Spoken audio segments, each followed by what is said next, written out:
Get ready for the action, because we are diving straight into the news that is shaking up communities across the nation. We start with the incredible story from the Winnipeg Police Service Hate Crimes Unit, as they uncovered a wave of hateful acts targeting minority groups. And we're looking at how a generous donation has brought much-needed change to the Hababiz Cafe after the front windows were smashed and threatening notes were left. Find out how this community spirit is helping owners move forward after facing such a dark period.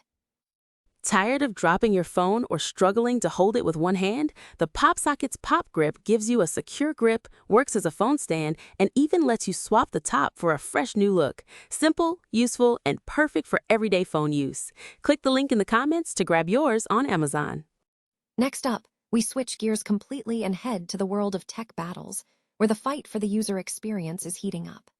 We examine the intense spec war between Windows and Apple, with a deep dive into the Microsoft-commissioned Value Advantage report, which claims Windows laptops offer double the RAM and better battery life. But we're cutting through the sponsored hype to reveal what independent testing really says about the real-world experience. Now, let's look at a massive geopolitical shift as France makes a monumental move for digital sovereignty. We break down the directive issued by the Interministerial Directorate for Digital Affairs, which has ordered 2.5 million civil servants to abandon Microsoft Windows for Linux, a move that signals a massive push away from non-European software providers and what it means for Europe's future IT infrastructure. And finally, we wrap up with a crucial update for every Windows user. Microsoft has rolled out a brand new Feature Flags page in the Windows 11 Insider program, letting users directly control experimental features without needing third-party tools like Vive Tool, giving insiders unprecedented control over new builds. Don't miss these updates. Stay tuned right here for all the breaking news. A donation of shatter-resistant windows has helped the owners of the Winnipeg restaurant Hababiz Cafe rebuild after the front windows were smashed during an act of vandalism believed to be hate-motivated. The incident occurred in January when the windows were broken, accompanied by a threatening note accusing the owners of being terrorists and demanding they leave the country. The Winnipeg Police Service's Hate Crimes Unit investigated the vandalism. Crews finally removed the plywood coverings on Monday, installing new shatter-resistant glass. The attack came amid a period of heightened tension, as swastikas were spray-painted on the doors of the Shari Zedek synagogue during a reported spike in hateful acts targeting minority groups in Winnipeg.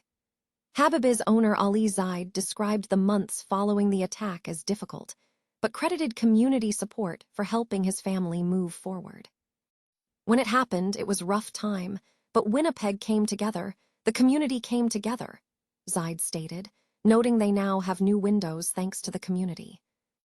The replacement windows were donated by Clear Secure Distribution and Manufacturing, a local Winnipeg company specializing in vandalism-resistant glass. Vice President Vince Croker of Clear Secure Distribution and Manufacturing became involved after learning about the vandalism from Manitoba progressive conservative leader Abi Khan. Croker expressed sympathy for the young entrepreneurs affected, stating, "My heart really went out to these guys, because they are young entrepreneurs, born and raised in Winnipeg." Khan emphasized the importance of unity, noting the effort was to bring Manitobans together in times of need. Croker advocated for focusing on character over race, asserting that the division line should be drawn between good and bad people, not based on color or race. Ramsey Zaid, president of the Canadian-Palestinian Association of Manitoba and Ali Zaid's cousin, highlighted the significance of the donation, stating it sends a powerful message that the Palestinian community belongs in Winnipeg. He noted, "The community has really stepped up. They've shown the Palestinian community and my family at Hababiz here that, we do belong here." The overall repair project is estimated to cost approximately $40,000, with the donated glass contributing roughly $10,000 to the total cost. Ramsey Zaid confirmed he was unaware of any arrests related to the case, and Channel YouTube News has requested an update from the Winnipeg police. Laptop buyers face a complex decision between Windows and the Apple MacBook Neo, with recent sponsored research highlighting a significant specification gap. Microsoft commissioned Signal 65 to release a value advantage report targeting the $599 MacBook Neo, claiming that Windows laptops offer double the RAM and up to 56% better battery life for comparable prices. However, independent testing reveals a more nuanced picture.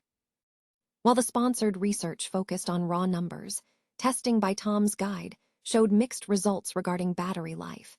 The MacBook Neo achieved 13 hours and 28 minutes, whereas some Windows competitors, like the Lenovo IdeaPad Slim, exceeded 16 hours. Furthermore, the battery advantage is often attributed to the larger 15-inch form factors of many Windows laptops compared to the Neo's compact 13-inch design. Beyond battery metrics, the experience gap proves more significant. F-stoppers, comparison of the $600 MacBook Neo against a similarly priced Asus VivoBook, found the Windows machine felt cheap and flimsy by comparison. The MacBook Neo, conversely, delivered superior performance in critical areas, including keyboard quality, trackpad responsiveness, display quality, and USB-C speeds, which were noted as twice as fast as the competition. This underscores a core challenge in the PC industry, as identified by Max Sparky. Matching both price and experience is nearly impossible due to economic realities. Ultimately, consumers must weigh their priorities. While the sponsored research confirms that Windows machines often offer higher specifications like RAM and storage at similar costs, skepticism is warranted given the source. The final purchasing decision hinges on whether a buyer prioritizes raw specifications or a refined user experience, recognizing that sponsored research requires careful scrutiny. France is initiating a massive digital sovereignty overhaul by mandating that its 2.5 million civil servants transition from Microsoft Windows to Linux. This sweeping directive, issued by the Interministerial Directorate for Digital Affairs, DINUM, on April 8th, signals a significant shift aimed at reducing reliance on non-European software providers across the public sector. The order requires every government ministry to develop detailed transition plans by this autumn. This move is part of a broader strategy to enhance national security and control over critical infrastructure, driven by concerns over data security and foreign influence, particularly referencing the risks posed by U.S. legislation like the Cloud Act. Public Accounts Minister David Amiel stated that the state can no longer tolerate dependence on external solutions whose rules, pricing, and risks are outside its control. This desktop overhaul follows previous mandates, including the requirement for civil servants to switch from Microsoft Teams and Zoom to the French-developed Visio platform by 2027, with similar initiatives targeting cloud services and storage solutions. The scale of the migration is immense, involving up to 2.5 million workstations. DINUM is leading by converting its own internal systems to a Linux distribution tailored with French open-source applications. Ministries must now map all dependencies on extra-European technologies and propose concrete reduction measures, with roadmaps due by autumn 2026 before phased implementation begins.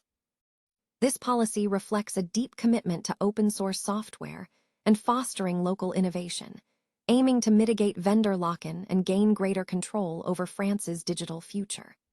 The move has been celebrated by open-source communities as a major assertion of sovereignty, described by some as the largest rejection of U.S. tech dominance by a Western democracy in history. While the government anticipates enhanced security, reduced long-term costs, and the development of homegrown digital capabilities, experts warn that the transition will face hurdles, including adapting legacy applications and retraining staff. Support structures and pilot programs are deemed essential for a smooth execution. France has effectively declared technological independence from the United States, while other European nations, such as Germany and Denmark, have explored similar departmental shifts. None have matched the scale of this national effort. Ministries are currently finalizing their migration strategies, with the direction for a fundamentally re-engineered public sector IT landscape now firmly established. Microsoft has significantly streamlined the process for Windows 11 Insider program users to enable experimental features, introducing a dedicated feature flags page within the Windows settings. This new functionality allows users to directly toggle announced experimental features on or off without relying on third-party utilities such as Vive Tool.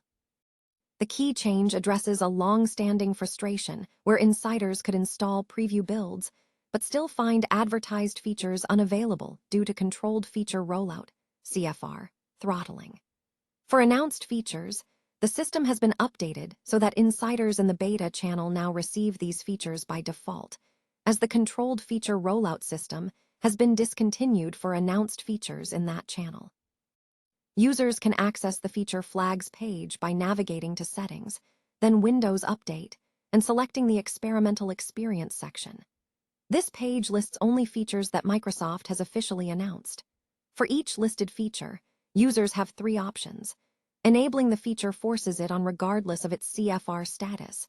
Selecting No Override allows Windows to manage its availability, or disabling turns the feature off on the device.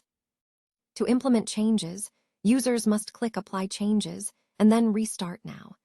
It is important to note that features present in a build, but not yet officially announced by Microsoft, will still require tools like Vive Tool for activation. This update is currently available to Windows 11 Insider program users running version 25H2 in the experimental experience. Microsoft has not yet confirmed if this feature flag page will be extended to the beta channel or stable Windows 11 releases.